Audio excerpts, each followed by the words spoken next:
están bien? Contentos porque ya es último día de la semana, entonces a partir de mañana nuestro fin de semana muy valioso, ¿verdad? Porque en este día las actividades son, primero les voy a llamar lista y entonces como siempre les voy a pedir desde ahorita que abran sus cámaras y que también abran sus micrófonos para que contesten su asistencia, yo la pueda registrar. Segundo, vamos a terminar de revisar los dos contenidos que nos faltan, el tema 4.4 y el tema 4.5, ¿verdad? Si mal no recuerdo, creo que con el grupo de ustedes ayer nos quedamos en el 4.3 de este capítulo 4, músculo liso, de la unidad 2. Recuérdense que esa es la planeación. Cuando reiniciamos el curso el miércoles, decíamos que entre 2 y 3 clases es lo que nos iba a llevar el terminar la unidad. Y finalmente, al terminar la unidad, les voy a presentar el programa de la unidad que empezamos el próximo lunes, que es la unidad 3. Y claro, ese programa se los voy a enviar a través de Lili, ¿verdad? Para que ella a su vez se los envíe en su WhatsApp del grupo y que a partir de hoy, pues ya todos veamos el contenido que, como vamos a ver, ¿verdad? Es extenso. Esa unidad tiene el doble de capítulos que las que hemos visto ahorita.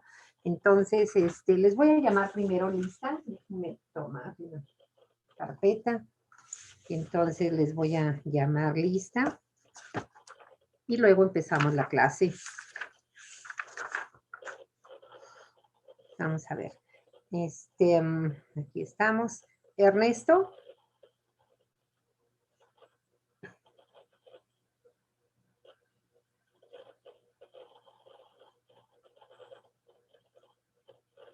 Alfredo.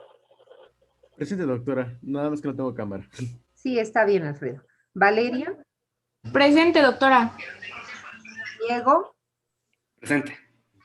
Cassandra. Presente, doctora. Gerardo. Presente, doctora. Presente. Sí, Gerardo. Mesli. Presente, doctora. Sherlyn. Presente, doctora. Arturo. Presente, doctora. Hola. Yunuen. Presente. Alfonso. Presente, doctora. Alfonso, no te me registraste, estarás en la segunda hoja. Ah, sí, ya te vi, Alfonso, bien. Juliet. Presente, doctora. Chirel. Presente. María José. Presente. Ajá. Wendy. Presente. Hola. Octavio. Presente, doctora. Denise. Presente, doctora. Karen. Presente, doctora. Okay, Karen. Sara.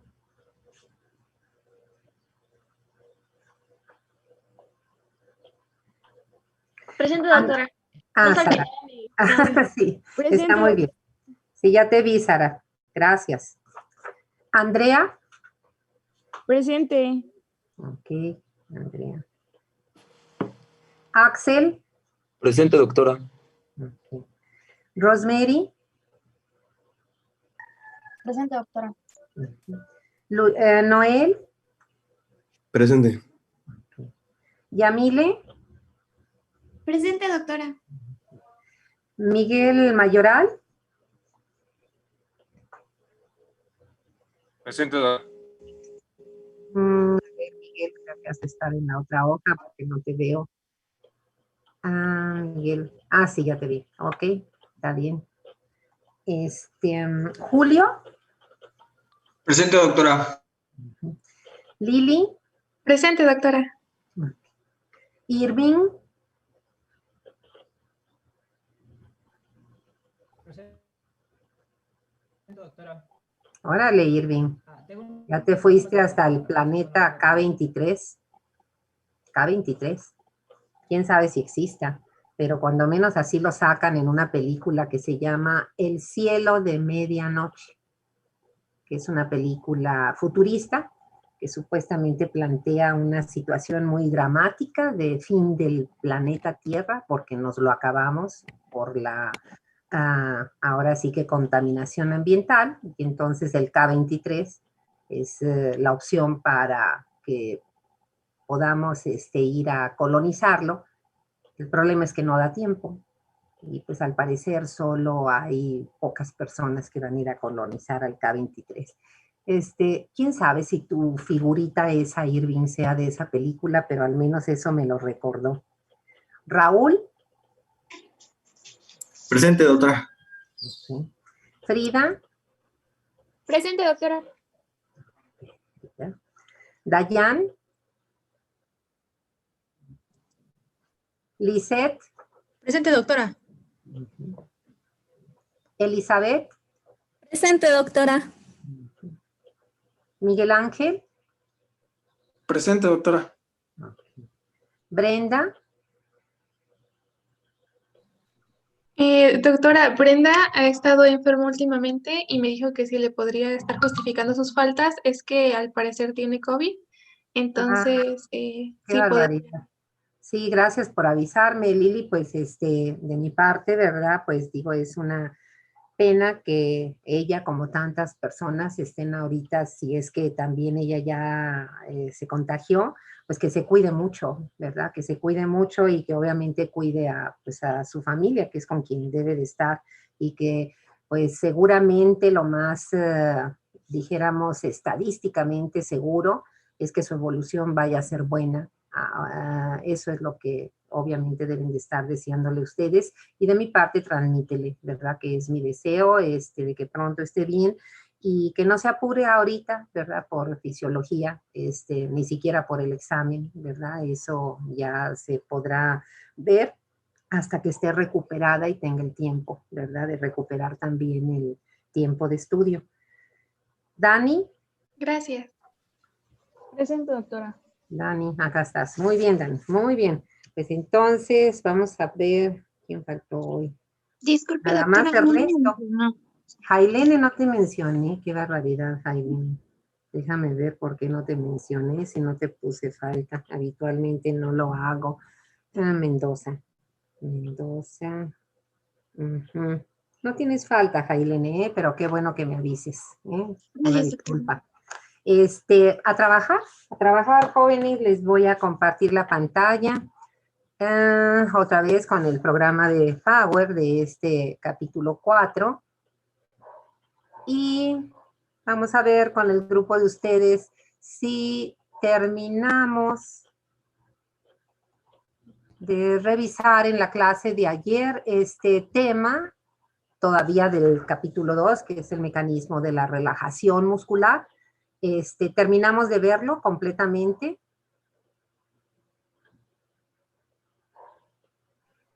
Lo último que vimos, estábamos hablando acerca de los potenciales de acción en espiga. Perfecto, Lili. Entonces, sí terminamos esto y estábamos aquí, ¿verdad? Ya en el tema 4.3. Sí. Sí, así es. Perfecto. Entonces, miren, vamos a retomar este tema, ¿verdad? Es muy, dijéramos, significativo debido a que el acoplamiento, excitación, contracción, como lo vamos a poder analizar y aprender hoy, es un proceso que es común denominador. Eso significa que lo desarrollan todos los tipos de músculo con una excepción.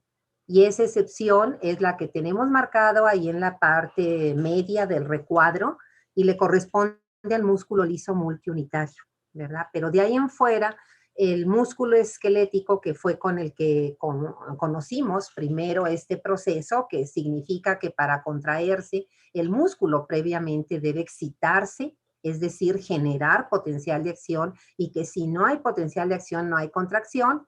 Eso también se cumple en músculo liso, pero ya lo comentamos ahí en el recuadro, solo para un tipo, que es el visceral o unitario, o de unidad simple.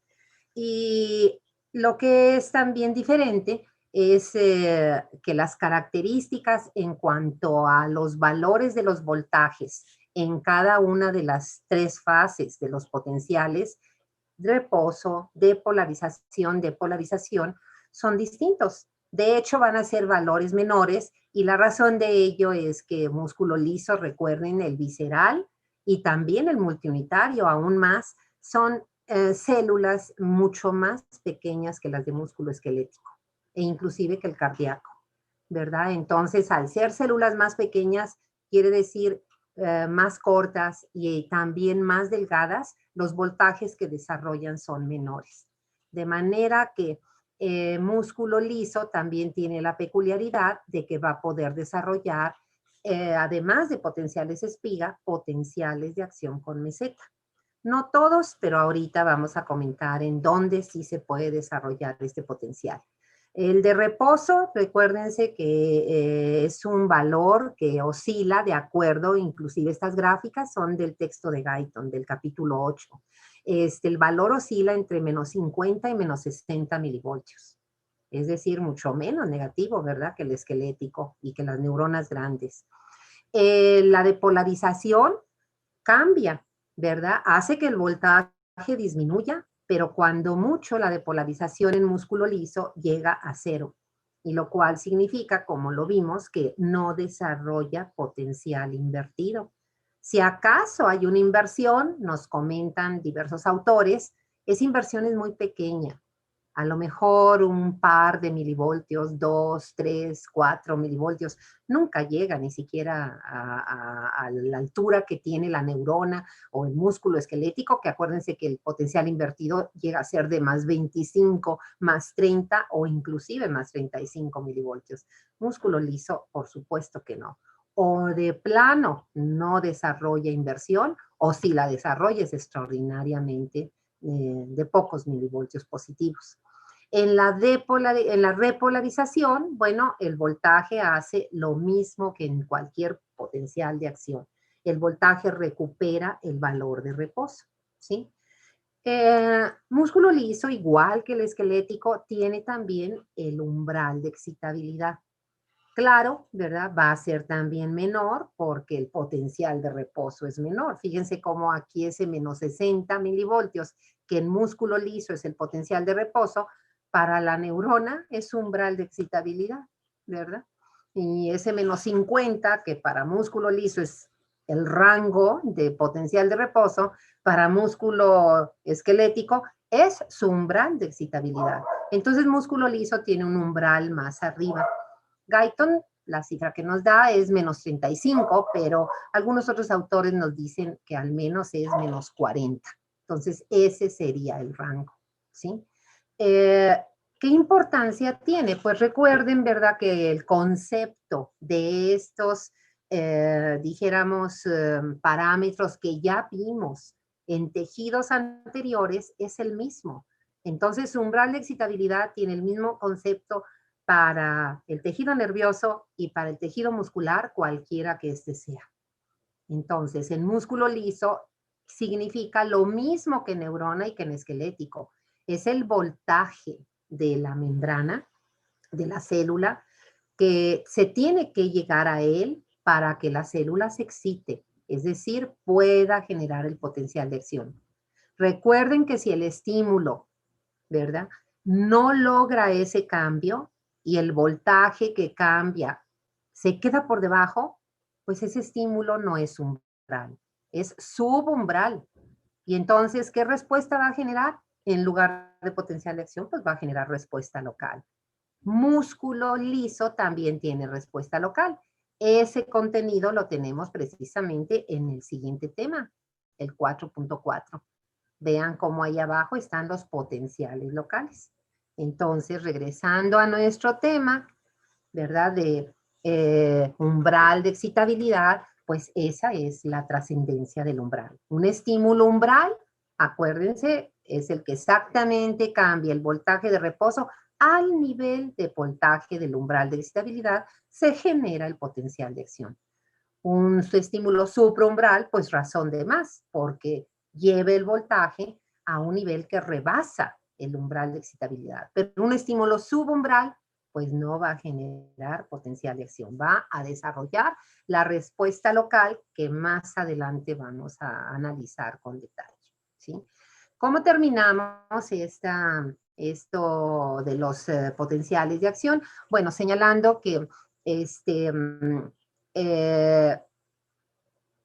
el músculo liso multiunitario, como está inclusive ahí subrayado y con letras negras, se contrae, o sea, su contracción muscular se origina sin que el músculo desarrolle potencial de acción.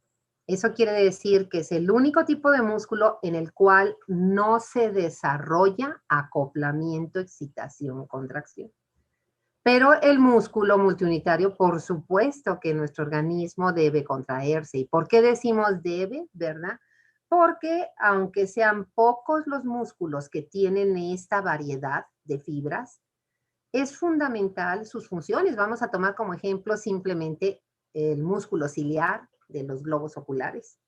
Si no se contrae y se relaja los músculos ciliares, no se lleva a cabo ese proceso de acomodación del cristalino que cambia su forma, hacerlo más esférico, más convexo o menos esférico.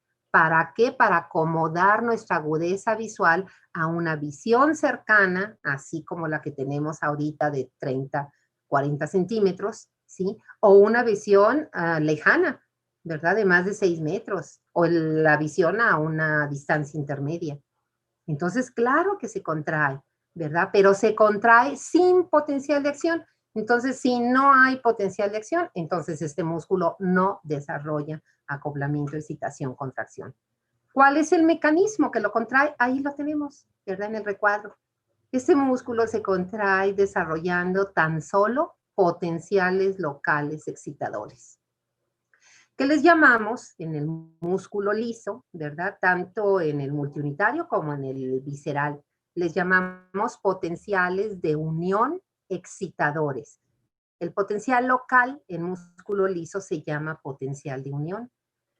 Aquí voy a abrir un paréntesis. Recuerden que esto de potencial local lo estamos viendo desde tejido nervioso, desde el capítulo 1, neurona. Ahí aprendimos que en el tejido nervioso, en las neuronas, los potenciales locales se llaman potenciales postsinápticos, PPS. Y ahí aprendimos que había excitadores e inhibidores. Aquí en músculo liso es en lo que se va a parecer. Músculo liso también va a tener potencial de unión, que es el potencial local. Fíjense, ya cambió el nombre. Al rato vemos por qué cambia el nombre. Y es excitador, pero también va a haber inhibidor. Y al rato decimos por qué. Músculo esquelético, recuerden, también tuvo y tiene su potencial local, pero no hay excitador e inhibidor. Es un único tipo de potencial local, que le conocimos como PPT. Y PPT, porque recuerden que todo esto se maneja así, ¿verdad? Por sus siglas. Es potencial de placa motora y siempre es de tipo excitador y vimos las características que tiene. Que no me pude acordar ahorita que esta maestra está poniendo esos ejercicios. No, pues ahorita no te apures, porque no tuviste tarea en vacaciones y esta es la semana de regreso de vacaciones. Pero ya viene a partir de hoy en la tarde. Bueno, quién sabe, porque a lo mejor tienen clases en la tarde. Pero sábado y domingo es tu fin de semana valiosísimo, ¿verdad? Y si no pudiste seguir ese ejercicio que hizo ahorita la maestra de repaso, de enlazar los potenciales locales de la neurona, del músculo esquelético y ahora con músculo liso, pues claro que es porque no has tenido el espacio, el tiempo para estudiarlo.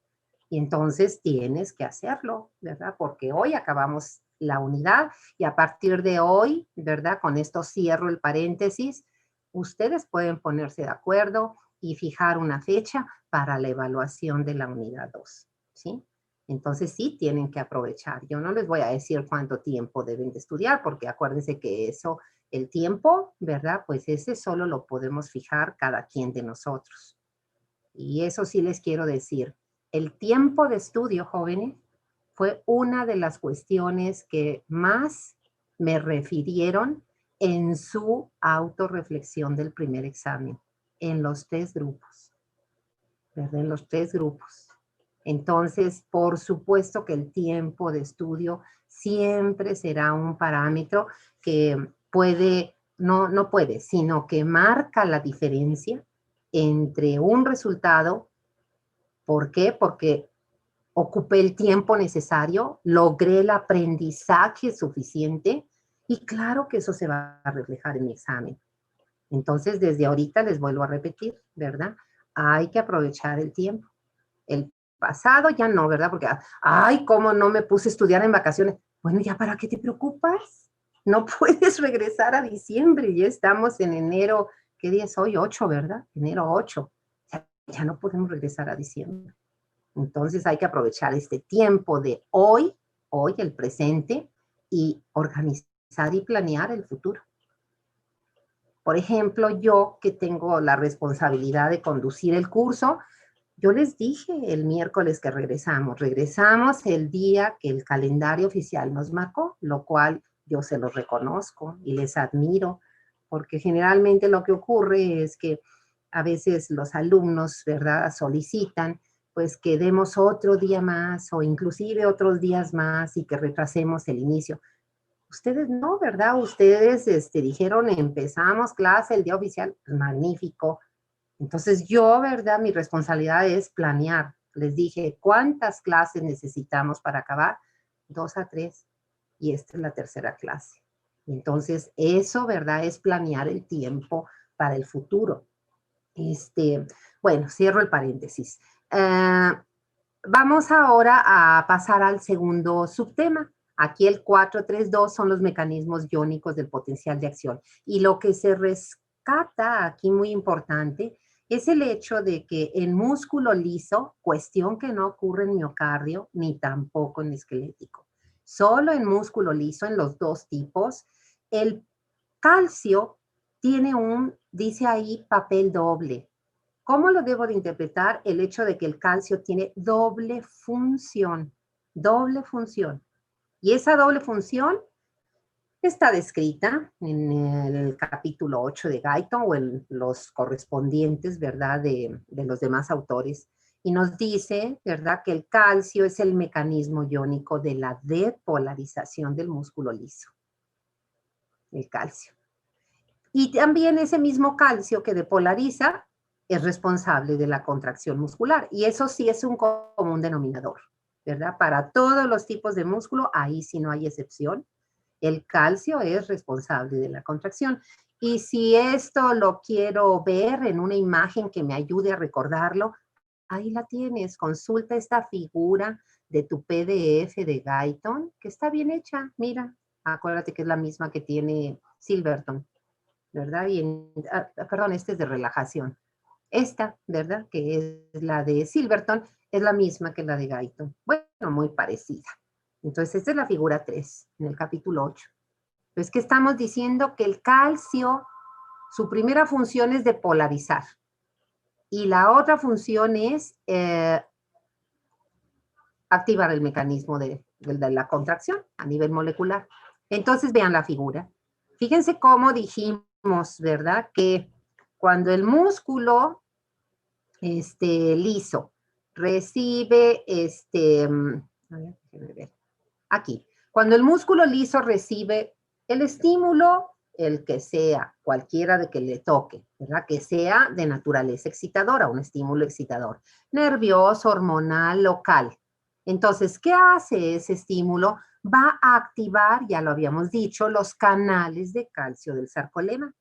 Así están representados, ¿verdad?, con estas barritas ahí en el sarcolema. Y al activarlos, pues va a permitir la difusión simple de calcio. Resulta que estos canales, jóvenes, los más abundantes, no son los únicos, pero los más abundantes, son canales que se llaman de calcio tipo L. La L es mayúscula y es la inicial de la palabra lentos. Y estos canales lentos permiten la difusión de calcio predominantemente y de un poco de sodio. Por eso algunos autores les mencionan como canales lentos de calcio y sodio. Pero el sodio no tiene mucha trascendencia, importancia fisiológica. El calcio sí. ¿Por qué? Porque además, recuerden, y ahí está en la figura, que el calcio es un ion divalente. Entonces, por cada calcio que ingrese, la célula gana 2 cargas positivas, no una como en el sodio. Y entonces concluimos esto, ¿verdad? Los estímulos activan a los canales tipo L, ¿sí? Y esos canales, al permitir la difusión del sodio, del calcio, ese calcio va a iniciar la depolarización. Y al depolarizar, acuérdense la consecuencia, activa los canales de calcio de voltaje, que son activados en la depolarización del retículo sarcoplásmico. Sale más calcio y se logra el aumento que ya conocemos, a la cifra que conocemos, para que se una a la calmodulina y empiece el mecanismo que ya revisamos. Entonces regresamos a nuestro tema y eso es lo que me está diciendo precisamente esta parte del tema 4.3, ¿verdad? El papel doble, la doble función del calcio es que depolariza y contrae en ese orden. Yo no puedo decir que primero contrae y luego depolariza, ¿verdad? No, primero depolariza y ese mismo calcio va a contraer, ¿sí? Y por último es este ritmo eléctrico básico, es el último contenido de este tema, que lo que decíamos es que el ritmo eléctrico básico, que lo representamos con las iniciales REB, consiste en una actividad eléctrica espontánea, que igual que los potenciales de acción, esa actividad eléctrica espontánea, el REB, solo ocurre en músculo liso visceral o unitario, músculo liso visceral o unitario. No ocurre en el multiunitario, ¿sí? ¿Y en qué consiste esa actividad eléctrica espontánea? Consiste en el desarrollo de las llamadas ondas lentas, que están representadas, esta gráfica que están viendo es de Gaito, ¿verdad? La pueden checar en su capítulo 8, ahí está. Y esas ondas lentas, como se observa en la gráfica, son ondas de depolarización espontáneas, es decir, no se necesita estímulo de ningún tipo para que se generen. ¿Quién las genera? Eso sí, se necesita alguien que las genere. Y el ejemplo que vamos a manejar aquí es que no en todos los órganos hay ritmo eléctrico básico. El ejemplo típico, porque es el mejor estudiado, es el de sistema digestivo. Así que hasta que veamos la unidad 7, fisiología digestiva, lo vamos a ver con detalle. Pero yo creo que en el grupo de ustedes el día de ayer alguien nos recordó que en la pared del intestino, en la pared intestinal, hay un grupo de células que tienen función de marcapaso. Es el equivalente del nodo SA para el corazón. Alguien nos recordó, ¿verdad? ¿Quiénes son esas células? ¿Nos puede recordar? Fui yo, doctora. Son Chirel, las células ¿verdad? de Cajal. Las células de Cajal, tienes razón, Chirel, de nuevo. Y esas células, jóvenes, son las células marcapaso, ¿verdad? Son células que son autoexcitables. Es como las células marcapaso del nodo SA. Sin ningún estímulo, ellas solitas generan, ¿verdad? Ellas solitas generan. En el corazón tiene otra forma de responder, ya lo vamos a ver. En el corazón, ¿verdad? Sucede lo que está aquí abajo. Aquí abajo. Quiere decir que las células marcapaso siempre producen una respuesta que va a llegar al umbral y siempre van a producir potencial de acción. Eso es en el corazón. Pero las células de Cajal del intestino lo que hacen es que generan estas ondas de depolarización que se llaman ondas lentas. Y si se fijan en esta figura se ve mejor. Hay unas ondas lentas más chiquitas, menor voltaje, otras medianas, y las más grandes son las que logran llegar al umbral. Del menos 60 al menos 40, pues mínimo esta onda vale 20 milivoltios. Y si fuera hasta el más 35, pues mínimo vale 25 milivoltios. Y si esa es la importancia, la trascendencia de las ondas lentas, del ritmo eléctrico básico que las genera, es que si llegan al umbral o lo rebasan, por ejemplo aquí, ¿verdad? ¿Qué sucede? Se van a generar, continuando, ¿verdad? A la onda lenta, en la cima de la onda lenta, se van a producir los potenciales espiga. Y volvemos a repetir, no en todos los músculos. Por ejemplo, el músculo liso vascular, no, ¿verdad? No tiene este tipo de respuesta, ¿sí? En sistema digestivo, ya lo veremos con detalle. Si la onda lenta llega nada más al umbral, lo más seguro, aquí se equivocó el dibujante, lo más seguro es que solo se producirá una espiga, quizá dos máximo. Y si la onda rebasa el umbral, se pueden producir 3 o 4 espigas. Y esos potenciales espigas son los potenciales de acción, esos son los que producen la contracción muscular. Las ondas lentas, jóvenes, no generan potencial. No generan contracción. De manera de que si todas las ondas lentas se quedan por abajo del umbral, pues no va a haber peristaltismo. Fíjense, ¿verdad? Por eso es importante. Entonces, con esto terminamos este tema, ¿sí? Voy a hacer un alto por si les quedó alguna duda de esto que habíamos visto, ¿verdad? Ayer.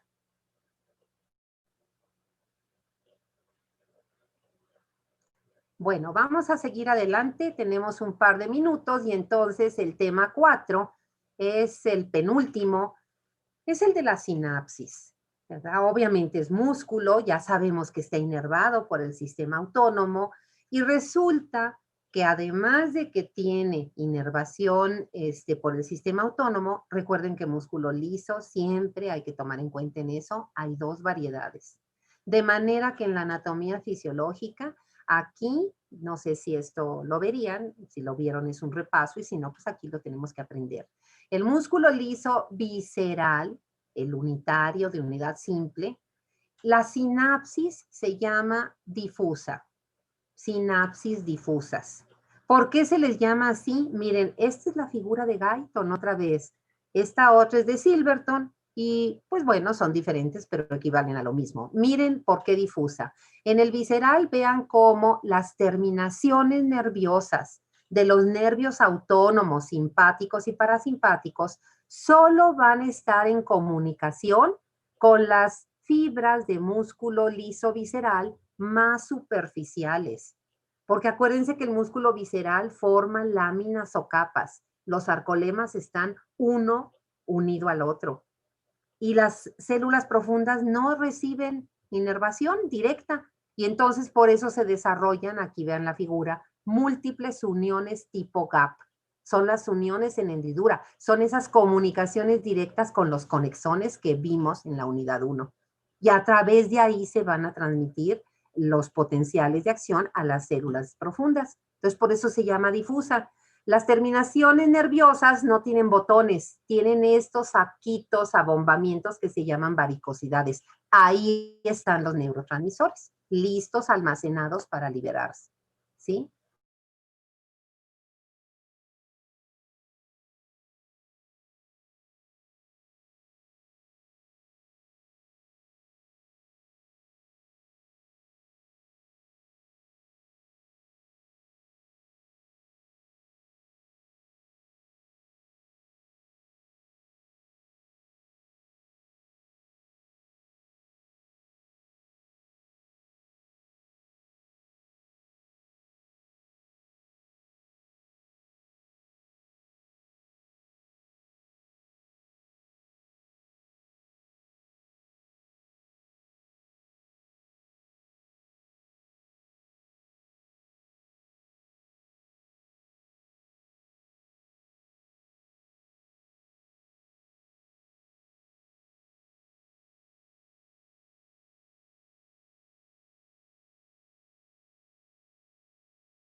Muy bien, jóvenes.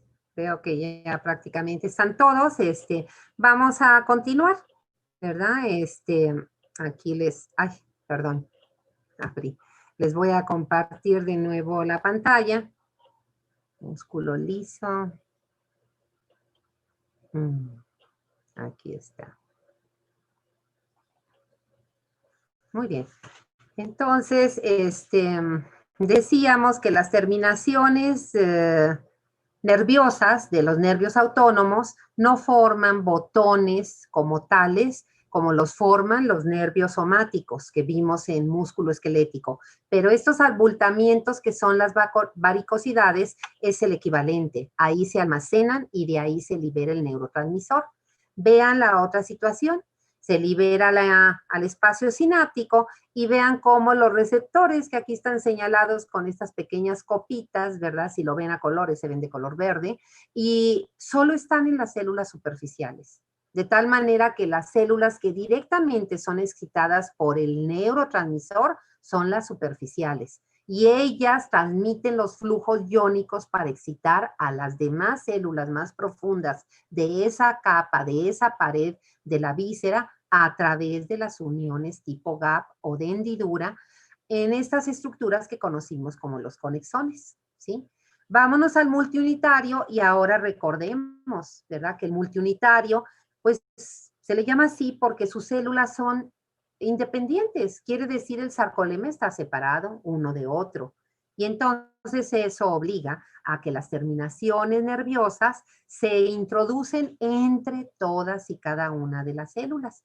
Y por lo tanto, cada célula, ¿verdad?, recibe sus varicosidades propias y se libera el neurotransmisor y tiene sus receptores, aunque ahí la figura no lo demuestre. Pero así es, ya sea en esta figura de Guyton, en esta figura de Silverton, es lo mismo, ¿sí? Es exactamente lo mismo. Vamos a pasar al siguiente punto, que ya también lo hemos visto, pero para, dijéramos, volverlo a comentar. Los neurotransmisores, pues son específicos para cada tipo de nervios, ya lo sabemos, ¿verdad? Para los nervios simpáticos es la noradrenalina, no la adrenalina. Lo que comparte la noradrenalina con la adrenalina es el hecho de que ambas son catecolaminas, junto con la dopamina, ¿verdad? Pero la noradrenalina es el neurotransmisor específico de los nervios simpáticos en todo el organismo. Para los nervios parasimpáticos es la acetilcolina, ¿sí? Y entonces, aquí si se fijan en un tercer renglón está puesto que va a haber otros neurotransmisores. Eso pónganle ahí entre paréntesis que es sobre todo, ¿verdad?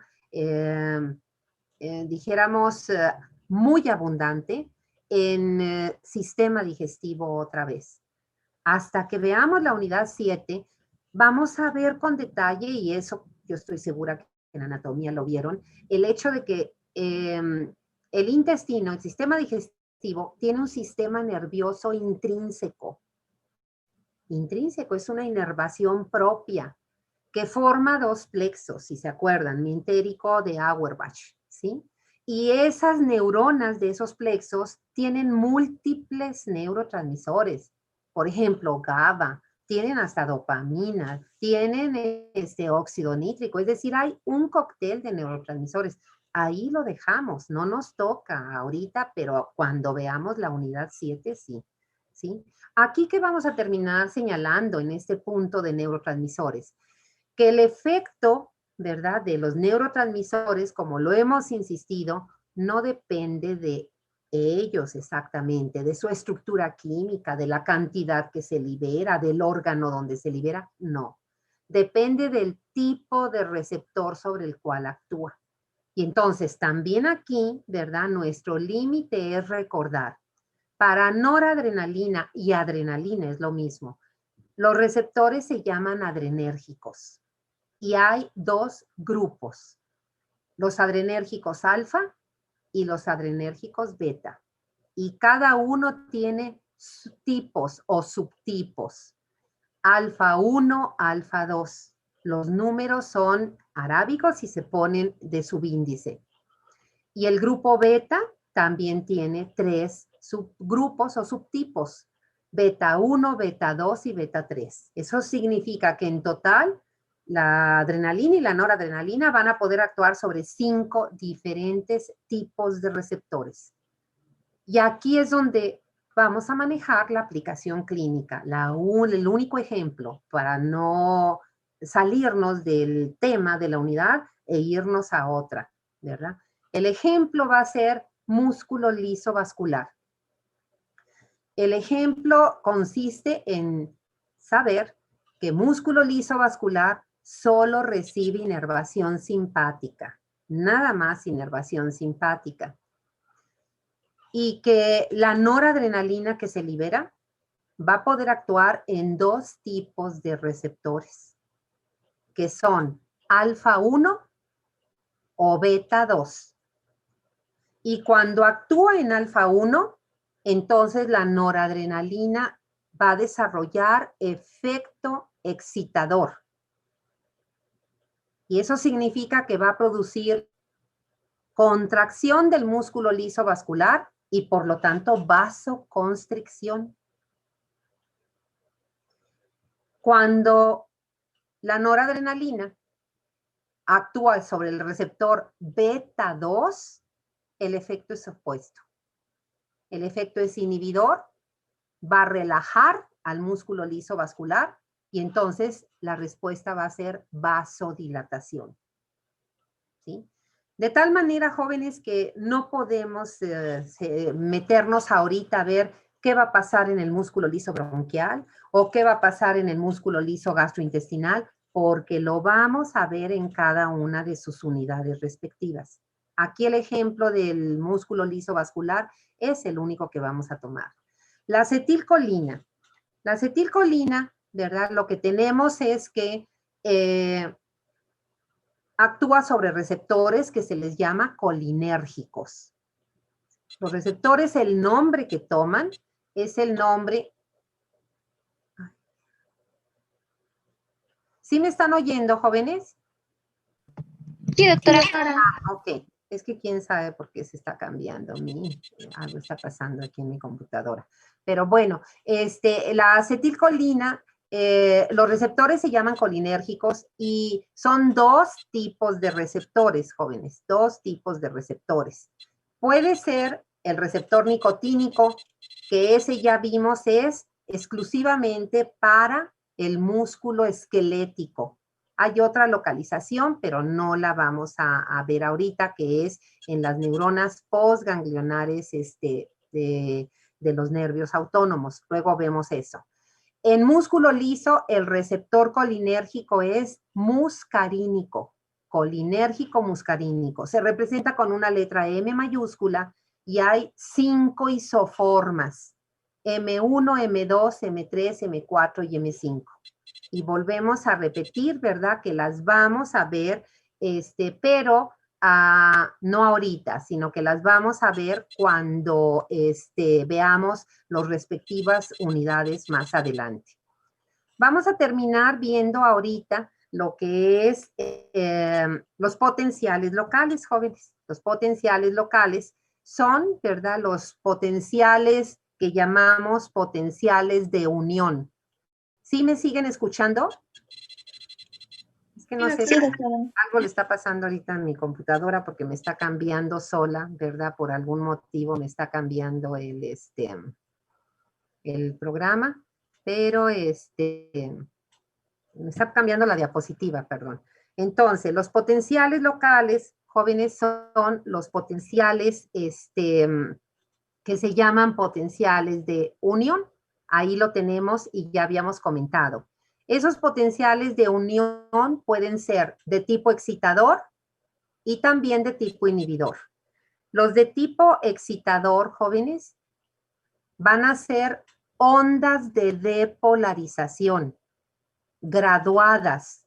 Pueden ser pequeñas, medianas, grandes. Y si son grandes y llegan al umbral de excitabilidad o lo rebasan, van a poder generar potencial de acción. Es decir, que se comportan como si fueran, los, a ver, vamos a hacer esto, Les voy a dejar de compartir para ver si puedo arreglar esto desde aquí. Mientras se los explico. El potencial de unión excitador, el PUE, consiste en ondas de depolarización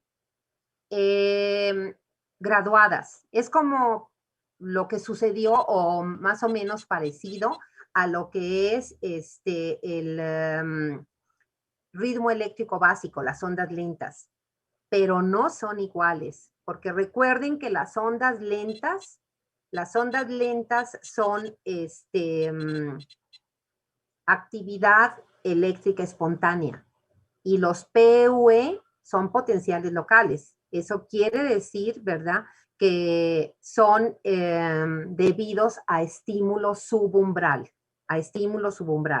Voy a volverles a compartir la pantalla a ver si termina. No hay imagen de todas maneras, pero es para que vean en dónde está este contenido, en qué tema, que es el 4.4, ¿sí?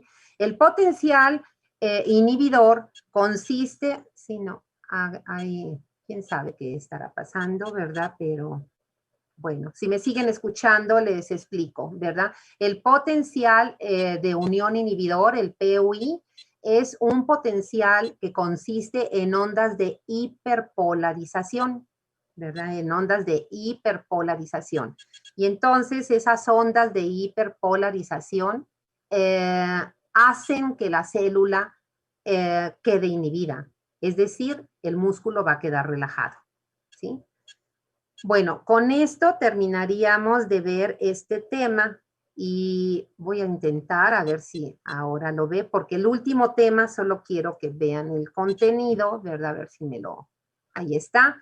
El último tema, jóvenes, son estos contenidos de tono muscular, que es igual que en músculo esquelético, es el mismo significado.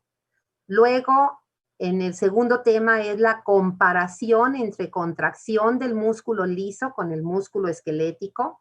¿Qué es lo que tengo que conocer de ello? Estas 4 características, jóvenes. Estas 4 características. Cómo el ciclo de la contracción es más lento que el músculo esquelético y por eso la contracción del músculo liso dura más. Puede durar segundos, minutos o hasta horas o días, ¿sí? También este músculo consume menos ATP y también, y por otro lado, la fuerza de la contracción es mayor. ¿Dónde van a encontrar eso, jóvenes? La respuesta la van a encontrar en el capítulo 8 de Guyton. Si mal no recuerdo, es la página 265, 266. Ahí encuentran esto. Creo que ahora sí ya no me ven, ¿verdad? ¿Se salió? ¿Quién sabe? Sí la vemos y la escuchamos, pero su pantalla se puso como negra. Sí, no sé qué esté pasando, pero bueno, miren, como no hay, déjenme, no sé qué está pasando, la verdad, ahorita con mi computadora algo pasó, pero miren, lo último que hay que ver, y con eso terminamos, ahorita terminamos la clase, es con esta característica que se llama la relajación por tensión, jóvenes. Voy a dejarles de compartir para ver si así, cuando menos podemos escucharnos bien. La relajación por tensión es una característica, para que lo tomen en cuenta, también viene ahí en esa parte del capítulo 8. Es una respuesta que consiste en un reflejo nervioso específico para el músculo liso visceral. Otra vez, se presenta en vísceras huecas que tienen función de almacenamiento. Los ejemplos más clásicos son estómago, que obviamente almacena el bolo alimenticio que deglutimos, la vejiga urinaria, que obviamente almacena la orina, los vasos sanguíneos, que todo el tiempo almacenan a la sangre, ¿verdad? El mismo recto, la parte final del colon, ¿verdad? Que cuando el peristaltismo va a desencadenar el reflejo de la defecación, el recto pues almacena las heces fecales. Entonces, fíjense en lo que va a consistir este reflejo y para qué nos sirve. Nos sirve, ¿verdad?, en la vida cotidiana y vamos a verlo por qué. Porque sucede que en esas vísceras huecas, vamos a tomar el ejemplo de la vejiga urinaria. La orina cae en caída libre, no hay válvulas en los extremos distales de los ureteros a la vejiga. Y eso va llenando de orina la vejiga. Cuando el volumen aumenta, y ahí hagan un diagrama de flujo, al aumentar el volumen de de la vejiga, puede ser del estómago, del recto, ¿verdad? ¿Qué pasa? Entonces aumenta la presión interior de la víscera. Y eso estira, distiende a la pared de esa vejiga, la pone en tensión, o la pared gástrica o la pared vascular. Si la respuesta que viene cuando eso ocurre está en el nombre, la pared se relaja. Por eso se llama relajación por tensión. Entonces, si la vejiga se llena de orina, vuelvo a repetir el diagrama de flujo, ¿verdad? Primero, la vejiga aumenta su volumen, igual estómago, igual recto, igual los vasos sanguíneos, aumenta la sangre, el volumen, la volemia. Eso aumenta la presión, es el segundo evento. Y al aumentar la presión, eso estira a la víscera hueca. Y ese estiramiento, esa distensión es lo que llamamos tensión. Y la respuesta que se genera es relajación. Termino esto, ¿verdad? Porque ya se nos va a acabar el tiempo. ¿Qué me permite eso, jóvenes? Miren, a nivel de vasos sanguíneos, lo que permite es que si aumentara la volemia y no hubiera esta respuesta, ¿sí me siguen oyendo? Sí, sí, le escuchamos. Porque ahorita mi máquina está, yo no los veo para nada, por eso les pregunto, pero qué bueno que ustedes sí. Fíjense, ¿qué es lo que permite? Si aumentara la volemia, jóvenes, entonces, si no hubiera esta respuesta, cada vez que la volemia aumentara, tendríamos crisis hipertensiva. Crisis hipertensiva. ¿Qué pasaría con la vejiga? Que cada vez que se llenara la vejiga con la orina, entonces eso nos urgiría a ir al baño porque se va a contraer y va a vaciarse la orina. Y si ustedes recuerdan realmente qué es lo que ocurre es que si estamos en un momento en el que no podemos ir al baño a tener el reflejo de evacuación de la vejiga que se llama micción, nos podemos aguantar. Y nos podemos aguantar, si ustedes recuerdan, no nada más una vez. Podemos aguantarnos 2, a veces hasta 3. Claro, no hay que aguantarse uno más, porque el reflejo tiene un límite, ¿verdad? Y a menos que traiga uno un clean bebé, pues puede ocurrir un accidente, ¿verdad? Que sería la micción ya porque tiene que ocurrir porque se rebasa ese reflejo, ¿sí? Pues jóvenes, se nos acabó el tiempo. No sé la verdad qué pasó ahorita, ¿verdad? Porque porque no les pude seguir